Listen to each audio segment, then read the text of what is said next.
नमस्कार. उमेद आयएसच्या ऑनलाईन प्लॅटफॉर्मवर मी प्रफुल्ल कुमार तुम्हा सर्वांचं पुन्हा एकदा मनापासून स्वागत करतो.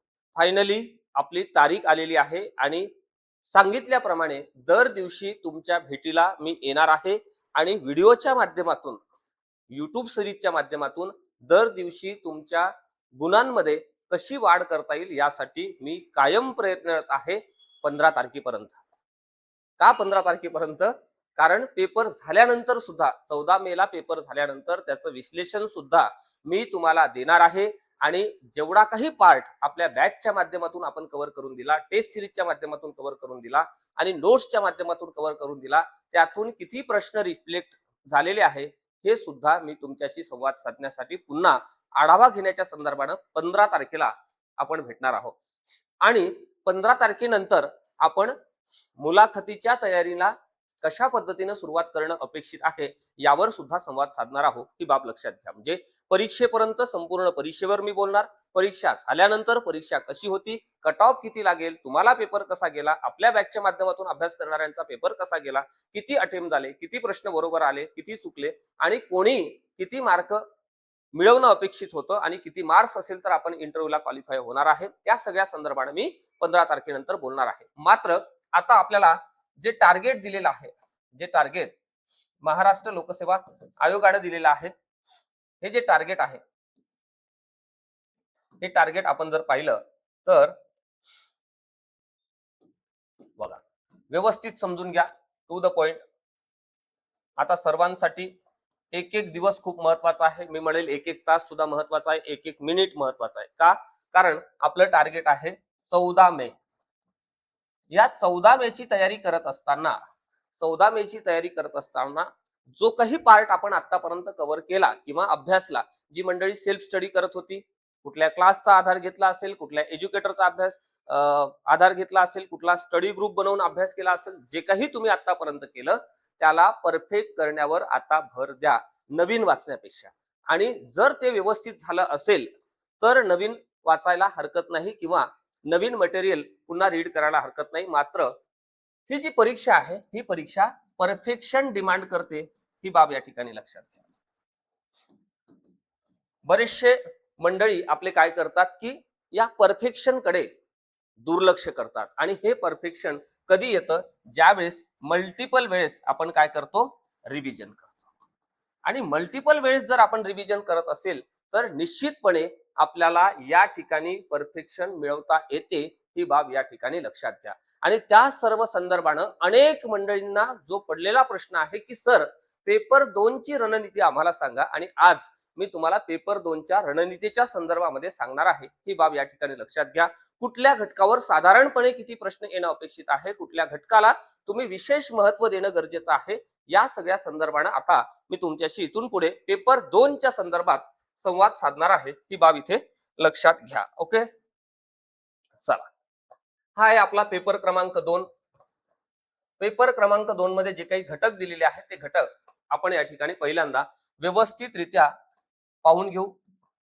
जवळपास सगळ्याच मंडळींना, तयारी करणाऱ्या सगळ्या मंडळींना हा जो पार्ट आहे, पेपर 2 साठी दिलेल्या सिलेबसचे जे घटक आहे हे निश्चितपणे माहिती आहे. मात्र सुरुवातीला सुद्धा मी तुम्हाला सांगितलं की एक साधारण या घटकावर, म्हणजे संविधानाचा जो विषय आहे, ज्यामध्ये सेवाविषयक बाबी आणि शिक्षणाविषयाच्या संदर्भामध्ये इथे तुम्हाला एक साधारण 15 ते 20 प्रश्न विचारणं अपेक्षित आहे.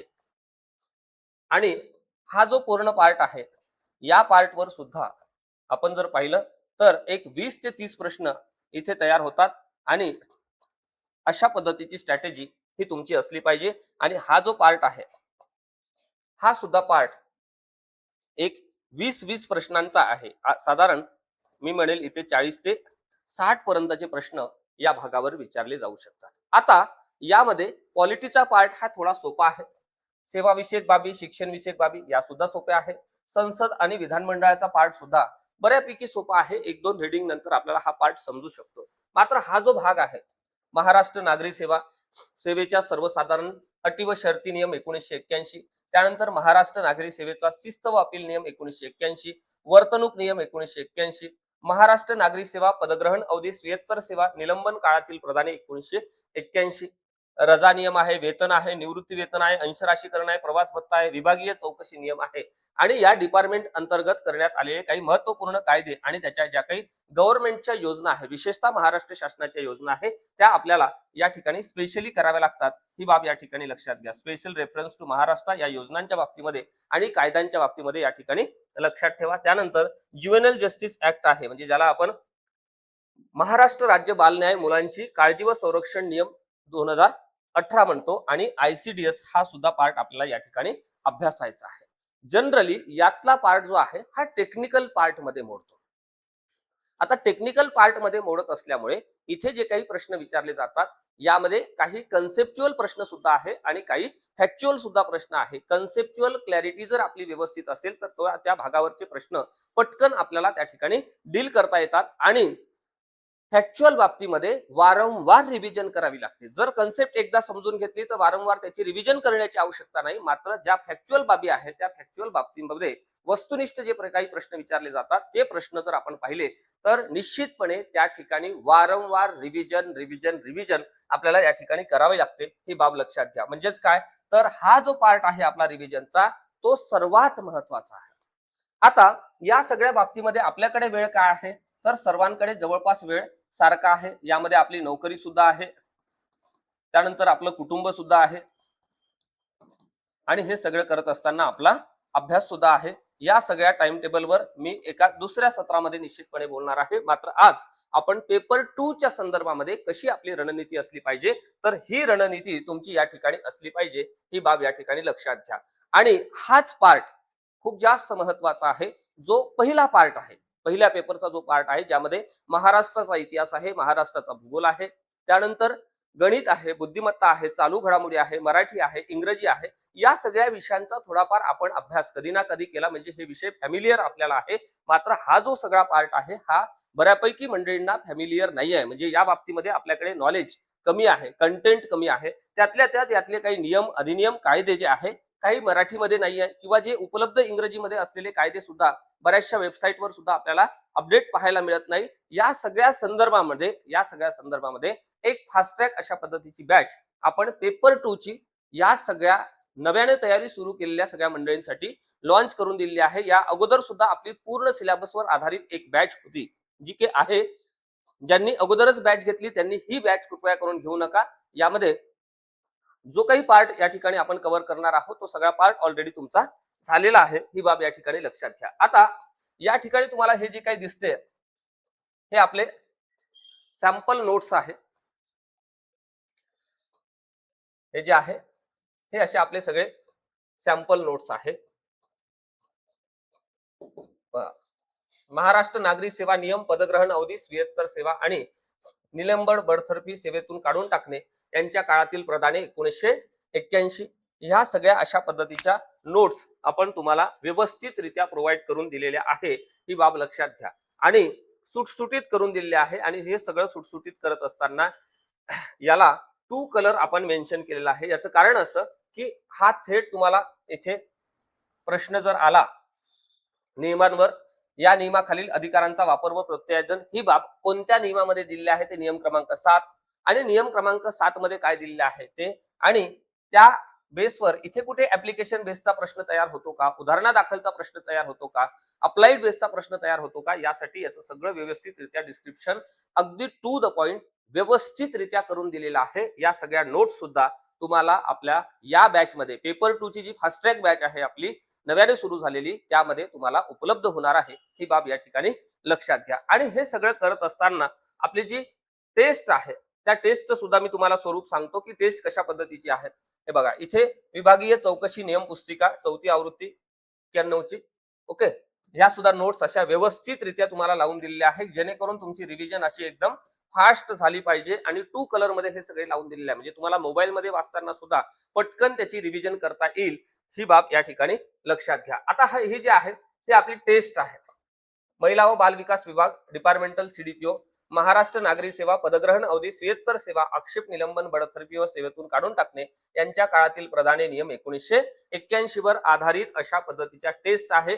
या पूर्णतः आयोगाच्या धर्तीवर बनवलेल्या टेस्ट आहे. ही बाब या ठिकाणी लक्षात घ्या. म्हणजे आयोगाचा ज्या पद्धतीचा पॅटर्न आहे त्या पद्धतीच्या पॅटर्नवर आधारित या संपूर्ण घटक आपण या ठिकाणी कव्हर केलेला आहे. जसा पहिला जर प्रश्न तुम्ही पाहिला तर बेसिक प्रश्न आहे, महाराष्ट्र नागरी सेवा पदग्रहण अवधी स्वेत्तर सेवा आक्षेप निलंबन बडतर्फी व सेवेतून काढून टाकणे यांच्या काळातील प्रधाने नियम कधी लागू झाले. नियम कधी लागू झाला, पदग्रहण अवधी म्हणजे काय, या नियमामध्ये स्वीयत्तर सेवा म्हणजे काय, अखिल भारतीय सेवा अधिकाऱ्यांचे पूरक भत्ते प्रवास भत्ते कोण नियमित करते, अशा पद्धतीचे सगळे प्रश्न आपण आयोगाच्या धर्तीवर या ठिकाणी टेस्ट सिरीज मध्ये सेट करून दिलेले आहे. ही बाब या ठिकाणी लक्षात घ्या. याची टेस्ट सिरीज सुद्धा तुम्हाला सेपरेट घेता येते. ज्यांना टेस्ट सिरीज घ्यायची आहे ते टेस्ट सिरीज सेपरेट घ्या आणि ज्यांना पेपर 2 फक्त लागते त्यांनी ती पेपर 2 फक्त बॅच घ्या. ही बाब या ठिकाणी लक्षात घ्या. आणि उर्वरित दिवसामध्ये पॅनिक होण्यापेक्षा इकडे तिकडे आपण विचार करत किंवा याला त्याला फोन करून आपला वेळ वाया घालण्यापेक्षा या बॅचचा फायदा घ्या आणि जास्तीत जास्त मार्क त्या ठिकाणी मिळवून घ्या. उर्वरित दिवसामध्ये खूप चांगले मार्क तुम्हाला या माध्यमातून कव्हर करून घेता येतात. ही आपली डिपार्टमेंटल सीडीपीओ ची पूर्ण कॉम्प्रिहेन्सिव्ह बॅच आहे, ज्यामध्ये काही लाईव्ह लेक्चर आणि काही रेकॉर्डेड लेक्चर आपण या ठिकाणी प्रोव्हाइड केलेले आहे. आता ही जी पूर्ण बॅच आहे, या पूर्ण बॅच मध्ये तुम्हाला दोन्ही पेपर दिलेले आहे, पेपर 1 चा पार्ट, पेपर 2 चा पार्ट आणि सोबतच या दोन्ही पार्ट सोबत सगळ्या नोट्स आणि टेस्ट सिरीज सुद्धा एकत्रितरित्या दिलेले आहे. आता ज्यांना असं वाटते की कमी दिवस राहिलेले आहे, हा एवढा काही पार्ट आपल्याकडून कव्हर करून होणं शक्य नाही आहे किंवा सुट्ट्यावर जातो म्हटलं तर आपल्याला सुट्ट्या मिळत नाही आहे किंवा घरच्याही जबाबदाऱ्या आहे, तर त्या माध्यमातून इतका वेळ मिळत नसेल तर त्या सगळ्या मंडळींनी टेस्ट सिरीज घ्या. किंवा टेस्ट सिरीज सोबत ज्यांना असं वाटते की पेपर 2 आपला कमजोर आहे, की त्या बाबतीमध्ये आपल्याकडे मटेरियल नाही आहे, त्या बाबतीमध्ये आपल्याकडे टेस्ट सिरीज नाही आहे, त्या बाबतीमध्ये आपल्याकडे नॉलेज सुद्धा नाहीये किंवा क्लास नाही आहे, अशा सगळ्या मंडळींनी पेपर 2 ची सेपरेट आपली जी बॅच आहे ती बॅच घ्या. ही बाब या ठिकाणी लक्षात घ्या. इथे जे काही व्हिडिओ लेक्चर्स आहेत त्या बॅच मध्ये तुम्हाला किती वेळा पाहता येणार आहे, तुमच्या स्पीड नुसार पाहता येणार आहे. अगदी टू द पॉइंट अशा पद्धतीने त्याची रचना केलेली आहे. त्यामध्ये नोट्स सुद्धा आहे आणि टेस्ट सुद्धा आहे. ही बाब या ठिकाणी लक्षात घ्या. आणि या सगळ्या संदर्भामध्ये तुम्हाला कुठेही काही अडचण गेल्यास 76 20 76 37 21 किंवा 70 38 37 99 90 या आपल्या नंबरवर फोन मेसेज करा, व्हॉट्सअप करा आणि आपले जे काही प्रश्न आहे ते प्रश्न क्लिअर करून घ्या. अगेन मी या ठिकाणी रिपीट करतो की आपण प्रत्येक टप्प्यावर आपण काय करणार आहोत तर तुम्हाला मदत करण्यासाठी कटिबद्ध आहोत. ही बाब या ठिकाणी लक्षात असू द्या. म्हणजेच काय तर 14 मे जे टार्गेट आहे, या 14 मे टार्गेटला धरून आपण दररोज युट्यूब सेशनच्या माध्यमातून भेटणार आहोत. आपल्या उमेद IAS च्या या युट्यूब चॅनलवर आपण जी मंडळी नवीन असेल त्यांनी सबस्क्राईब करा, म्हणजे व्हिडिओ जसा अपलोड झाला पटकन तुम्हाला नोटिफिकेशन येईल आणि त्या सगळ्या अपडेटच्या संदर्भामध्ये तशा नोटिफिकेशनचा तुम्हाला फायदा सुद्धा होईल परीक्षेपर्यंत. ही बाब लक्षात घ्या. जरी 14 मेला परीक्षा असली, परीक्षा अगदी तोंडावर वाटत असली तरी खूप काही या सगळ्या उर्वरित 25-26 दिवसामध्ये करता येते. फक्त तुम्ही निगेटिव्ह बाबी सोडून द्या आणि पॉझिटिव्ह गोष्टींकडे लक्षात घ्या की उर्वरित वेळ हा कसा युटिलाइज करता येईल. म्हणजे काय तर जेवढे दिवस आपल्याकडे आहे त्यातून जेवढा वेळ जास्तीत जास्त आपल्याला अभ्यासासाठी काढता येतो त्यावर आपण फोकस करणं खरं तर अपेक्षित आहे. ही बाब या ठिकाणी लक्षात घ्या. आजच्या या सत्रामध्ये मी इथेच थांबतो. लवकरच आपण भेटू. तुमच्या दुसऱ्या पार्ट मध्ये नवा घटक घेऊन म्हणजे रणनीतीचा भाग घेऊन आपण भेटणार आहोत. तुमचं कुटुंब सांभाळत, नोकरी सांभाळत अभ्यास करणं शक्य आहे का? अगोदर थोडाफार अभ्यास केला, आता नव्याने परीक्षा पुढे आलेली आहे, त्या परीक्षेची भीती वाटत आहे आणि सोबतच या सगळ्या परीक्षेला डील करत असताना आपण कोणती काळजी घेणं अपेक्षित आहे. म्हणजे जो पेपर आपल्याला त्या ठिकाणी आहे तो 60 मिनिटांचा आहे. 60 मिनिटांमध्ये 100 प्रश्न 200 गुणांसाठी आपल्याला डील करायचे आहे आणि तो पूर्णतः पेपर हा मुंबईच्या केंद्रावर होणार आहे, एकाच वेळेस होणार आहे आणि CBT होणार आहे, म्हणजे कम्प्युटर बेस्ड होणार आहे. त्यासाठी आपली रणनीती कशी असली पाहिजे, आपला माइंडसेट काय असला पाहिजे, या सगळ्या संदर्भामध्ये एक सुपर सेशन मी लवकरच तुमच्यासाठी घेऊन येतोय. जी मंडळी नवीन असतील त्यांनी आपल्या चॅनलला सबस्क्राईब करा आणि आपले जे काही जास्तीत जास्त ग्रुप असतील त्यापर्यंत हा सगळा व्हिडिओ शेअर करा, जेणेकरून आपल्या सगळ्या बंधू भगिनींना त्या ठिकाणी फायदा होईल. ज्या मंडळींनी पेड बॅच घेतली त्यांनाच शिकवणे हे काही माझं आद्य कर्तव्य आहे असं मी त्या ठिकाणी जरी समजत असलो तरी जी मंडळी अनभिज्ञ आहे या सगळ्या बाबतीमध्ये कुठेतरी तयारी करताय आणि त्यांच्या ज्ञानामध्ये भर पडावी आणि त्यांच्या सगळ्या गुणांमध्ये भर पडावी, जो काही माझा या सगळ्या क्षेत्रातला एक्सपिरियन्स आहे त्या अनुभवावरून तुमचे 2-4 गुण कसे वाढवता येतील यासाठी दररोज मी परीक्षेपर्यंत तुमच्या सोबत आहे, ही बाब या ठिकाणी लक्षात घ्या. आजच्या या सत्रात मी इथेच थांबतो. लवकरच भेटू नव्या भागामध्ये. तोपर्यंत खूप खूप धन्यवाद.